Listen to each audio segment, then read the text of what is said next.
안녕하십니까. 전하태 교수입니다. 이번 시간은 여러분들과 hợp착법에 대해서 공부를 하도록 하겠습니다.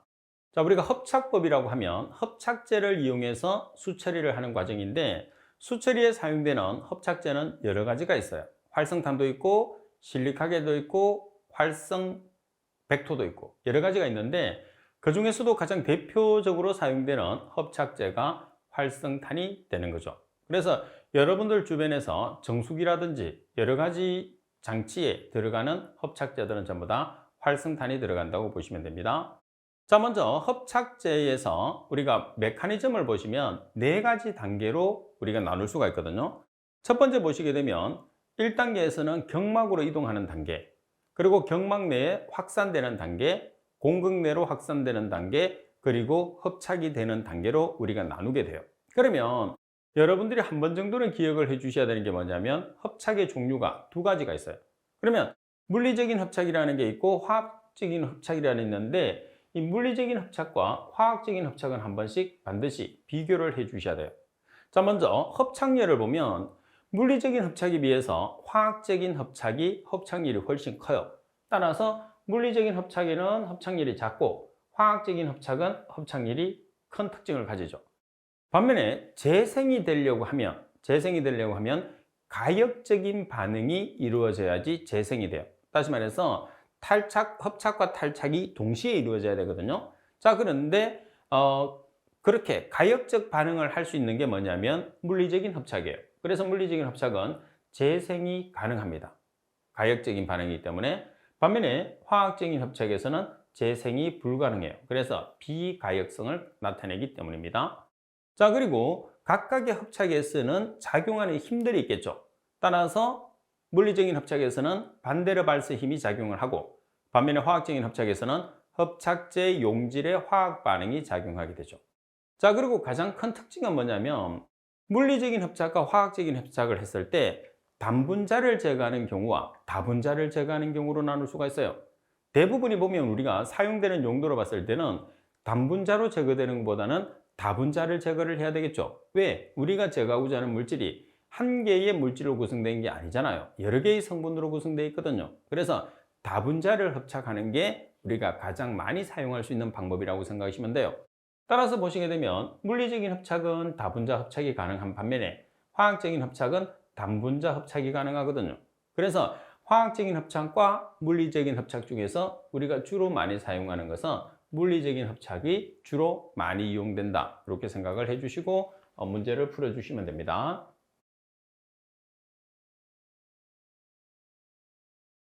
자, 문제 10번에 보시게 되면 화학hợp착에 관한 내용으로 옳지 않은 것은, hợp착된 물질은 표면에 농축되어서 여러 개의 겹쳐진層을 형성함 돼 있어요. 그러면 이 내용에 보시게 되면 여러 개의 겹쳐진層을 형성한다고 그랬어요. 그러면 여러 개의 겹쳐진層을 형성한다는 것은 다분자를 뜻하죠. 다분자. 그러면 다분자에 해당하는 것은 뭐예요? 화학적인 hợp착이 아니라 물리적인 hợp착에 대한 설명이 되니까 정답은 바로 가번이 됩니다.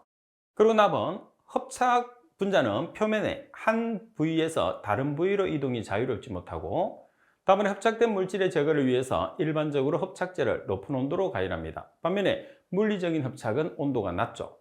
그리고 거의 비가역적이다. 반면에 물리적인 hợp착은 가역적인 반응을 나타내는 거죠. 따라서 화학적인 hợp착에 대한 설명이 잘못된 것은 가번에 대한 설명이 정답이죠. 그래서 지금 문제에서 나온 것처럼 화학적인 hợp착이나 물리적인 hợp착에 대한 설명을 이렇게 설명이 잘못된 것은, 바르게 된 것은 이렇게 묻거든요. 그러면 대부분이 보게 되면 물리적인 hợp착에 대해서는 반대대로 화학적인 hợp착, 화학적인 hợp착에 대한 설명에서는 반대대로 물리적인 hợp착이 문구가 한 개씩 들어가서 정답이 될 가능성이 아주 높은 거죠. 자, 그리고 내용을 계속해서 보시게 되면, 자, 등온흡착 모델의 종류가 있어요. 그래서 등온흡착 모델의 종류와 또는 이제 똑같은 내용들인데 활성탄을 이용해서 수처리를 하는, 그래서 구별을 했어요. 보통 우리가 hợp착제를 이용해서 등온흡착 모델, 다시 말해서 hợp착제를 이용해서 처리하는 종류라는 뜻입니다. 프로인들리히, 그리고 랭무역, BT, 헨리형이 있어요. 자, 이 중에서도 활성탄을 이용해서 수처리를 하는 방법에는 브로인들리히 그리고 랭뮤어의 형이 가장 대표적이다 이렇게 보시면 돼요. 자, 5번에 보면 랭뮤어 형의 등원 합착 모델이 나와 있는데 시험상에서는 랭뮤어 모델에 대한 설명으로 잘못된 것을 찾으시오 이렇게 문제가 나오거든요. 그럼 첫 번째 보시면 한정된 표면만의 합착이 이용돼요. 그래서 한정된 표면에 합착이 된다는 게 랭뮤어의 가장 큰 특징입니다. 자, 그리고 공식은 n분의 x는 abc 나누기 1 플러스 ac로 나타내는 거죠. 자, 여기서 x라는 것은 농도차, 그리고 m이라는 것은 활성탄의 주입 농도, ab는 상수, 그리고 c라는 것은 유출 농도를 뜻합니다. 그리고 표면에서 합착된 용질의 물질은 그 두께가 분자 1개 정도의 두께다. 그리고 합착은 가역적입니다. 자, 합착은 가역적이고 평형 조건이 되어 있어요. 그리고 한정된 표면에만 합착된다고 가정을 했어요. 위에서도 나와 있는 내용이죠. 그래서 가정 조건은 한정된 합착에서 가정된다는 게 랭뮤어의 등원 모델입니다. 그래서 설명이 잘못된 것을 찾으시오 이렇게 나오겠죠. 자, 바로 문제가 나오고 있습니다. 랭뮤어 등원 합착식을 유도하기 위한 가정으로 틀린 것은 어느 것인가? 가번에 한정된 표면만이 합착에 이용된다. 맞습니다. 한정된 표면만이 합착에 이용돼요. 그리고 표면에 합착된 용질 물질은 그 두께가 분자 1개 정도의 두께라고 했어요. 그래서 분자 1개 정도의 두께. 그리고 합착은 비가역적이 아니고 가역적이라고 했죠. 합착은 가역적. 그래서 틀렸습니다. 그리고 평형 조건이 이루어져 있어요. 그래서 가역적이고 평형 조건이 이루어져 있는 게 랭뮤어 등원 합착식이다. 이렇게 우리가 설명을 했죠. 자, 따라서 정답은 답은이 정답이 되고, 자, 그리고 6번에 보시게 되면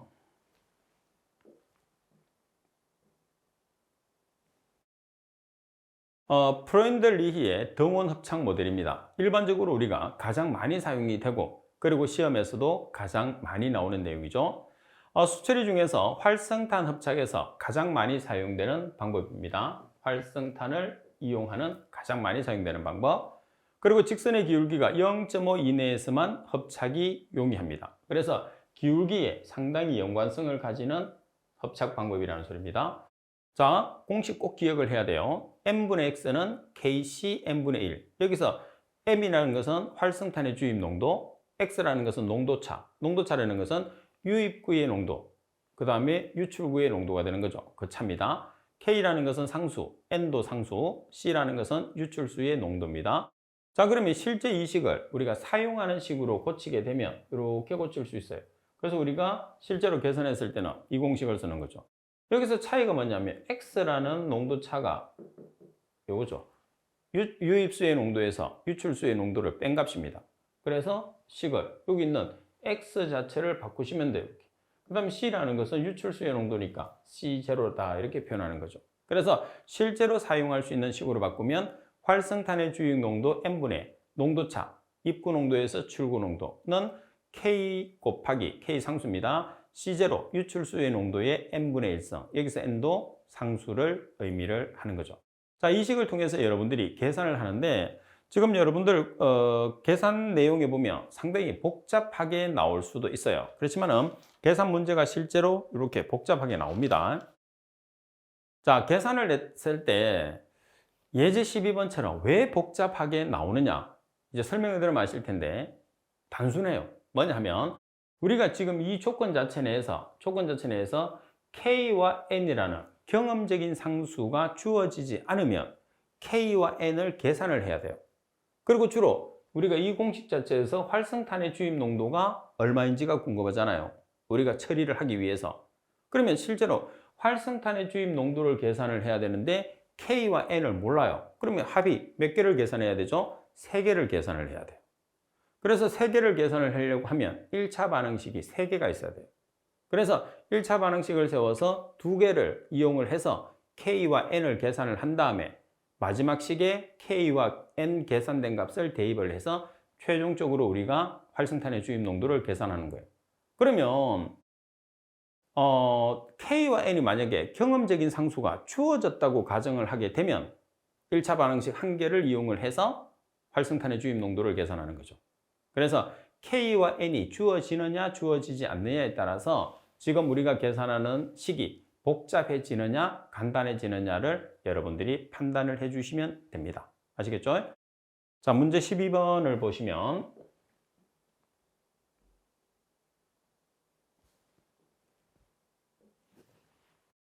냄새 혹은 생물학적 처리 불가능한 COD를 이제 생물학적으로 처리 불가능한 COD가 NBD COD죠. 제거하기 위해서 합착제로 활성탄을 AC라고 나타내는 것은 뭐냐면 AC라는 것은 Activated Carbon이죠. 그래서 활성인 탄소를 줄여서 우리가 활성탄이라고 합니다. 사용하였는데 프로인드 D의 등원 공식이 잘 적용되었다. 즉 COD가 56mg/L인 원수에 활성탄 20mg/L를 주입시켰더니 COD가 16mg/L로 되었고 52mg/L를 주입시켰더니 COD가 4mg/L로 되었다. COD 6mg/L로 만들기 위한 활성탄의 주입량을 계산하시오 돼 있어요. 자, 그러면 우리가 조금 이해를 돕기 위해서 합착탑을 사용하겠습니다. 자, 우리가 사용을 하는데 제거를 해야 되는 유입수로 들어오는 농도가 얼마냐 하면 56mg/L. 그죠? 그러면 활성탄을 이용을 해서 우리가 처리를 하는데 지금 첫 번째 보시게 되면 활성탄, M을 활성탄이라고 할게요. 20mg/L를 이용해서 처리를 하니까 얼마가 됐느냐 하면 COD의 농도가 16mg/L가 됐어요. 그래서 유출수의 COD의 농도가 16mg/L가 됐어요. 자, 그리고 활성탄의 농도가 52였을 때, M이 52mg/L였을 때 우리가 COD의 농도가 얼마가 됐느냐면 유출수의 COD 농도가 4mg/L가 됐어요. 자, 그리고 COD가 6mg/L로 되기 위해서 뭐를 계산하느냐면 활성탄의 주입 농도를 계산하시오. 이렇게 문제가 나왔어요. 그러면 마지막에는 여러분들이 활성탄의 주입 농도를 계산을 하는데 유출수의 농도가 얼마일 때를 기준으로 했을 때 6mg/L을 기준으로 했을 때 활성탄의 주입 농도를 계산하는 거예요. 자, 이렇게 여러분들이 개통도를 그리게 되면 문제를 쉽게 풀 수 있어요. 그래서 유입수의 농도는 한 번만 주는 거예요. 그래서 이 유입수의 농도가 유출수의 농도가 다양하게 달라지는 것은 뭐냐면 합착탑에서 활성탄의 주입 농도에 따라서 유출수의 농도가 달라지는 거예요. 아무래도 활성탄의 농도가 많이 들어가면 많이 들어갈수록 오염물질이 많이 제거되니까 유출수의 값이 적게 되는 거죠. 보시다시피 활성탄 20을 사용하니까 16이 됐어요. 근데 52를 사용하니까 얼마가 됐어요? 4가 됐어요. 자, 그럼 이제 문제로 들어가겠습니다. 아까도 말씀드린 것처럼 K하고 N이 없어요, 문제 조건에서. 그래서 K하고 N을 계산을 하기 위해서 두 개씩을 먼저 만들어서 사용을 할 거예요. 그럼 여기서 여러분들 프로인드 D의 등원합착식은 어떻게 쓰라고 했느냐면 입구농도 마이너스 출구농도 나누기 활성탄의 주입농도는 상수 K 곱하기 출구농도의 N분의 1성 이렇게 했죠. 근데 여기서 N이 필요한데 K가 필요한데 문제 조건에서는 N이나 K가 없기 때문에 이 두 가지 조건, 검은색으로 표시한 이 조건을 이용해서 뭐를 계산하느냐? K와 N을 계산할 거예요. 자, 따라서 첫 번째 식에 보시면 농도차니까 자, 56에서 여러분들 16을 뺐어요. 그때 활성탄의 주입 농도가 20, K 곱하기 유출수의 농도가 16, 그리고 N분의 1성. 자, 그리고 2번 조건에서도 마찬가지. 2번 조건에서도 자, 우리가 56에서 4, 그죠? 유입수가 56이고 유출수가 4였어요. 그때 활성탄의 주입 농도가 50입니다. 그래서 K 곱하기 유출수 4mg/L의 N분의 1성. 자, 그리고 세 번째 식은 56에서 얼마를 만들죠? 6mg/L로 만들기 위해서 뭐를 계산한다고 그래요? 활성탄의 주입 농도를 계산한다고 그래요. 그래서 K 곱하기 6mg/L의 N분의 1성. 이런 식으로 우리가 식을 세워줘야 돼요. 그래서 여러분들이 지금 가장 먼저 해야 되는 부분이 뭐냐 하면 식을 세우는 게 가장 우선이에요. 이 식을 세워놓지 않으면 실제로 우리가 계산을 거의 할 수가 없다는 거죠. 그래서 식을 여러분들이 먼저 세워주세요.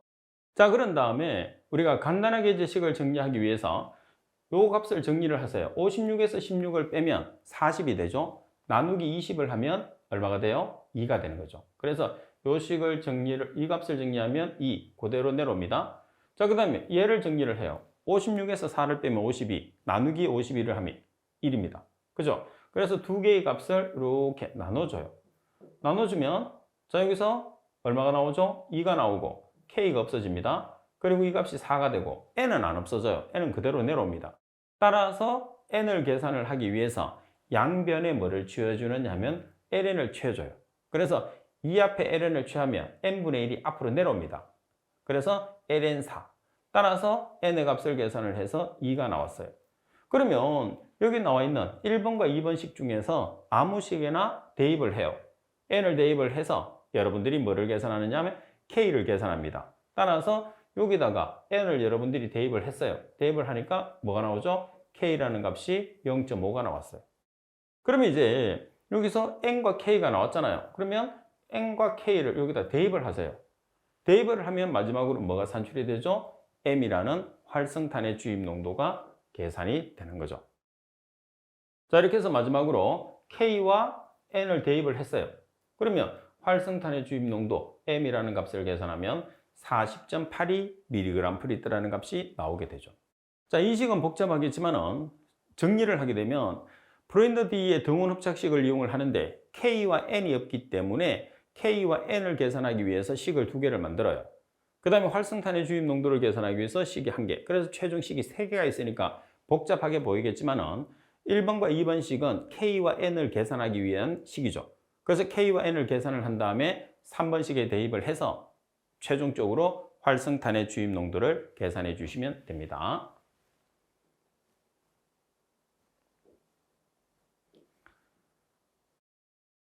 자, 그리고 두 번째, 활성탄의 특징을 한번 보시게 되면, 자, 활성탄은 분말로 이루어진 거와 입상으로 이루어진 것 두 가지가 있거든요. 자, 분말이라는 것은 가루고 입상이라는 것은 우리가 모양을 가지고 있는 거예요. 분말 활성탄과 입상 활성탄의 합착력에 차이가 없으나 분말 활성탄의 입경이 작을수록 평형은 입상 활성탄보다 더 빨리 도달된다. 자, 그리고 사용되는 활성탄은 화학적 또는 열적으로 재생이 가능하고, 그리고 입상 활성탄의 표면적은 600에서 1600제곱미터/g 정도, 600에서 1600제곱미터/g. 그럼 1g의 면적이 600에서 1600제곱미터 정도의 면적이 나온다는 거죠. 자, 시험상에서는 활성탄의 종류에서 여러분들 시험에서 나옵니다. 그럼 활성탄의 종류는 몇 가지가 있느냐 하면 세 가지가 있어요. 자, 기존에는 우리가 입상 활성탄과 분말 활성탄을 많이 썼는데 생물 활성탄이 있어요. 그리고 앞으로 계속적으로 사용이 증가될 것으로 예상되는 게 생물 활성탄이죠. 그래서 시험상에서는 생물 활성탄 위주로 많이 출제되고 있는 편입니다. 자, 먼저 입상 활성탄과 분말 활성탄을 서로 비교를 한번 해보면, 그리고 시험에서 나왔을 때도 비교 대상으로 나오거든요. 분말 활성탄에 비해서 흡착 속도가 느려요. 왜 그러냐면 분말과 입상 중에서는 비표면적이 분말이 훨씬 크거든요. 그리고 미세하게 이루어졌기 때문에 합착 속도는 분말이 합착 속도가 훨씬 빠릅니다.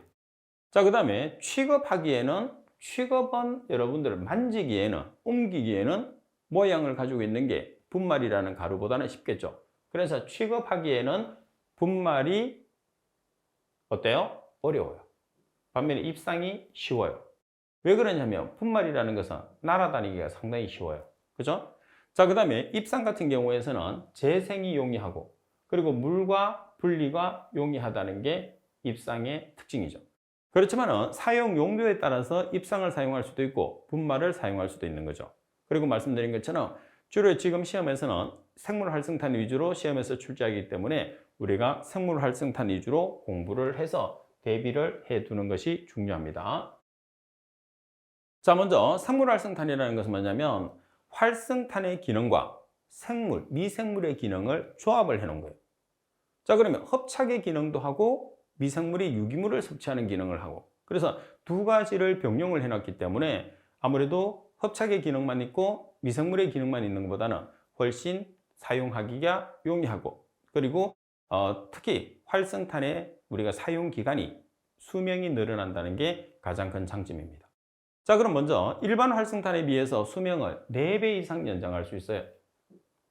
근데 실제로 이거는 4배 정도는 많은 양은 아니죠.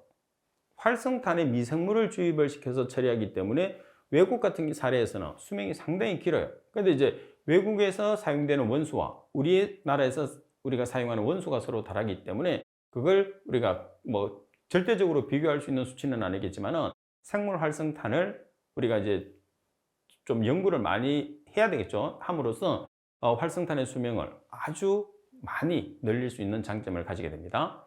그리고 활성탄에 서로 부착, 응집하여 수도 손실이 증가될 수는 있어요. 여기서 이제 수도 손실이 증가될 수 있는 이유는 뭐냐면 미생물들이 서로 엉겨 붙을 수가 있겠죠. 활성탄에.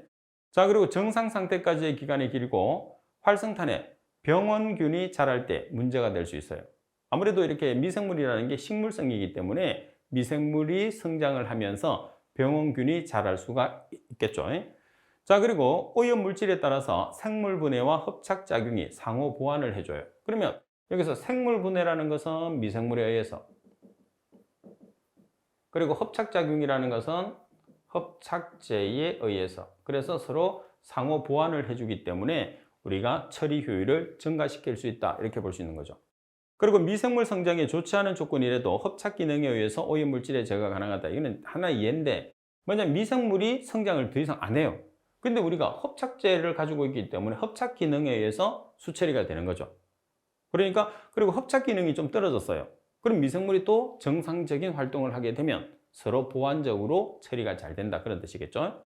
자, 그리고 분해에 적응 시간이 필요한 용해성 유기물의 제거에 효과적이다. 이 내용도 잘 기억을 해야 돼요. 왜 그러냐 하면 적응 시간이 필요하다고 했는데 왜 적응 시간이 필요하냐면 활성탄 자체로 우리가 처리를 하게 되면 바로바로 처리할 수 있어요.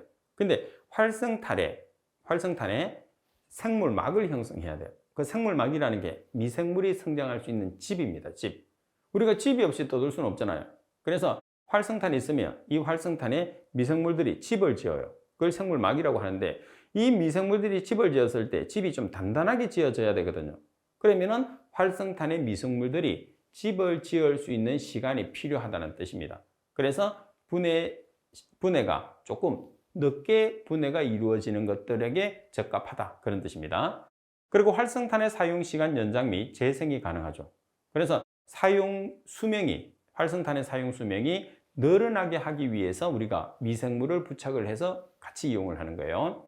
그리고 충격 부하에 강하다. 충격 부하에 강하다는 소리는 갑자기 오염물질이 들어왔을 때 처리가 잘 되느냐 잘 되지 않느냐를 뜻하는 건데, 활성탄이나 이제 활성탄의 hợp착 기능과 그리고 미생물의 기능을 합쳐놨기 때문에 충격 부하, 갑자기 오염물질이 들어온다 하더라도 우리가 쉽게 대처할 수가 있습니다.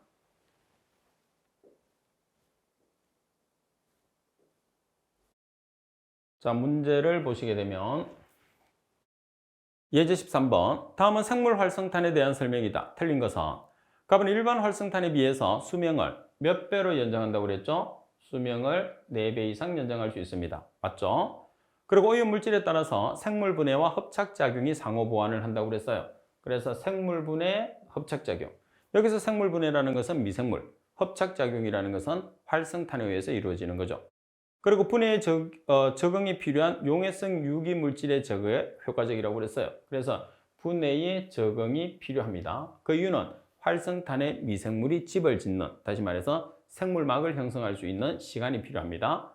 자, 그리고 충격 부하에 강하다. 충격 부하에 약하다. 충격 부하라는 것은 갑자기 오염물질이 들어온 거예요. 그럼 갑자기 오염물질이 들어온다 하더라도 hợp착의 기능과 미생물의 기능을 같이 할 수 있기 때문에 충분히 대체할 수 있어요. 그래서 충격 부하에 강하다, 이렇게 나와야 되겠죠. 따라서 정답은 라번이 됩니다. 따라서 hợp착법에서는 계산하는 문제와 이론 문제, 특히 이론 문제는 생물 활성탄 위주로 공부를 해주시면 됩니다. 자, 그리고 6번에 펜톤 산화법을 보도록 하겠습니다. 자, 여러분들 펜톤 산화법이라는 것 들어보신 적이 있나요? 자, 들어보셨겠죠, 그죠? 자, 우리가 펜톤 산화법이라는 것은 뭐냐면 우리가 화학적 처리에서 고도 처리법입니다. 그래서 과산화수소라는 펜톤 시약을 이용을 해서 우리가 유기물을 제거를 하는 게 아니고, 유기물 중에서 COD라는 유기물이 있죠. COD라는 고분자 유기물질이 있는데 그 고분자 유기물질을 우리가 약품을 이용해서 처리를 하게 되면 약품값도 많이 소요되고 그리고 제2의 수질오염 물질이 발생할 수 있거든요. 그래서 그 COD를 미생물이 이제 COD가 100% 분해가 안 되는 물질이 아니죠. 그래서 남분해성 물질만 분해가 잘 되지 않는 물질만 과산화수소라는 펜턴시약을 이용을 해서 뭘로 바꾸느냐 하면 분해가 가능한 BDCOD, 다시 말해서 BODU로 바꾸는 거예요. 그래서 우리가 생물학적 처리로 마지막 단계로 보내서 생물학적 처리를 하는 것을 펜턴 산화법이라고 합니다. 자, 그러면 계략적인 내용을 보시게 되면 자, 폐수가 있어요. 자, 폐수가 들어있는 사업장이 있는데 가장 먼저 철 촉매를 주입을 해요. 촉매를 먼저 주입합니다. 자, 그리고 철 촉매를 주입을 하는데 철 촉매를 좀 많이 주입을 해야 돼. 자, 그리고 두 번째는 뭐냐면 H2O2라는 과산화수소를 천천히 주입을 합니다. 자, 이렇게 주입을 해요. 주입을 하게 되면 뭐가 만들어지느냐면 강산화제가 만들어지거든요. 따라서 이 두 개가 반응하게끔 뭐를 맞춰주느냐 하면 pH를 3에서 4.5 또는 pH를 3에서 5로 만들어줘요. 자, 이렇게 만들어주면 이제 반응이 일어나겠죠? 반응이 일어나면서 강산화제라는 OH 라디칼이 생성이 돼요. 그래서 이 OH 라디칼이라는 강산화제에 의해서 COD가 산화가 돼요. 그럼 COD가 산화되는데 어떻게 산화되느냐 하면 BDCOD라는 BODU로 산화가 이루어지는 거예요. 다시 말해서 COD가 BDCOD로, 다시 말해서 BODU로 바뀌는 거예요. 그러면 결론적으로는 뭐냐면 COD가 감소하고 BOD가 어떻게 되는 거죠? 증가하는. 그래서 지금 BDCOD라는 BODU는 우리가 생물학적으로 처리를 할 수 있죠. 생물학적 처리조에서. 그 생물학적 처리를 하기 위한 전 단계에서 우리가 남분해성 물질을 생분해성 물질, 분해가 가능한 물질로 전환시켜주는 방법이 펜턴 산화법이라고 생각해 주시면 됩니다. 자, 내용에 보면 화학적 산화법의 일종이고 과산화수소는 철염이 과량으로 존재했을 때 조금씩 첨가를 합니다. 그래서 여기서 철염이라는 게 촉매입니다. 촉매. 촉매를 먼저 과량 주입을 해요. 그런 다음에 펜턴시약이 되는 과산화수소를 서서히 주입을 하는 거죠. 자, 그리고 펜턴시약으로부터 발생되는 실제로 OH 라디칼이라는 것은 과산화수소 H2O2라는 과산화수소에서 만들어지는 겁니다. 따라서 OH 라디칼을 이용을 해서 강산화제를, 이제 OH 라디칼이 강산화제잖아요. 이 강산화제가 COD를 BODU로 전환을 시켜주는 그런 방법이라고 보시면 됩니다. 자, 그 다음에 pH 조정은 반응조에서 과산화수소와 철염을 가한 후에 조절하는 것이 좋아요. 왜 그러냐면 약품이 들어가는 반응이기 때문에 pH를 미리 조절을 하고 철염이나 과산화수소를 주입하게 되면 pH가 그 범위를 벗어나는 경우가 있을 수 있어요. 그래서 약품이 되는 촉매, 철촉매와 과산화수소라는 펜턴시약을 먼저 주입을 한 다음에 pH를 조절하는 게 권장사항입니다. 자, 그 다음에 우리가 조절하는 pH는 3에서 4.5 또는 3에서 5 정도가 되는 거죠. 그러면 이렇게 우리가 철촉매를 과량으로 주입해서 과산화수소를 주입을 한 다음에 pH를 3에서 4.5 또는 3에서 5로 우리가 조절을 하게 되면 강산화제가 되는 OH 라디칼이 형성되는데 이 OH 라디칼을 왜 생성하느냐? 이것 때문에 그렇죠. COD를 BOD로 전환시키기 위해서요. 그래서 그때 COD라는 것은 우리가 이제 폐수나 하수 속에 있는 COD겠죠. 이 COD를 분해가 가능한 BDCOD로 바꾸는 거예요. BDCOD가 BODU 또는 BOD라고 생각하시면 됩니다. 그럼 결과적으로는 우리가 폐수 처리장에서는 COD는 어떻게 되죠? 감소하고 BOD는 어떻게 되죠? 증가하는 특징을 가지게 되는 거죠. 자, 그리고 남분해성 유기물의 산화 처리에 이용되고 그리고 철염이라는 게 응집제죠. 그래서 철염이라는 응집제가 주입이 되기 때문에 수산화 처리라는 설러지가 다량 생성될 수 있는 문제점도 가지게 됩니다.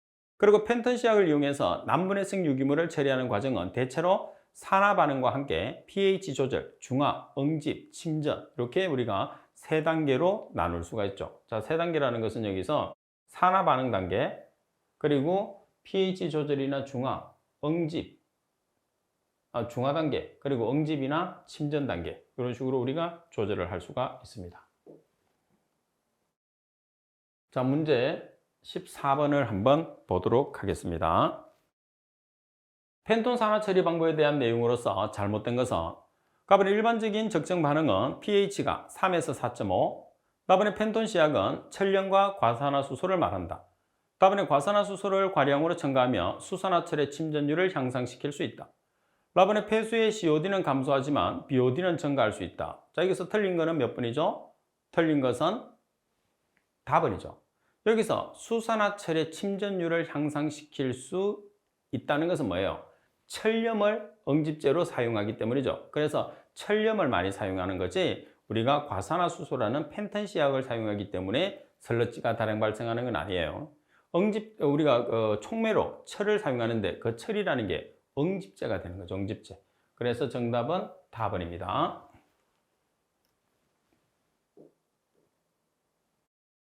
자, 그리고 펜턴시약을 정리를 한번 해보겠습니다. 자, 먼저 여러분들 펜턴시약은 H2O2, 촉매는 철염인데 염화 제1철을 쓰죠. 펜턴시약은 H2O2, 철염은 황산 제1철. 그래서 OH 라디칼이라는 강산화제는 어디서 나온 거냐면 H2O2라는 우리가 펜턴시약에서 나온 거예요. 그 다음 적정 pH는 3에서 4.5 또는 3에서 5. 특징은 COD가 감소하고 BOD가 증가한다 그죠. 자, 예제 15번에 보면 펜턴 반응에서 사용하는 과산화수소의 용도는, 자, 과산화수소에 의해서 OH 라디칼이라는 산화제가 생성된다고 그랬죠. 따라서 용도는 뭐가 되는 거죠? 산화제가 되는 거죠. 따라서 정답은 답은이 정답이 됩니다. 자, 이번 시간 수업은 이것으로 마치도록 하겠습니다. 수고하셨습니다.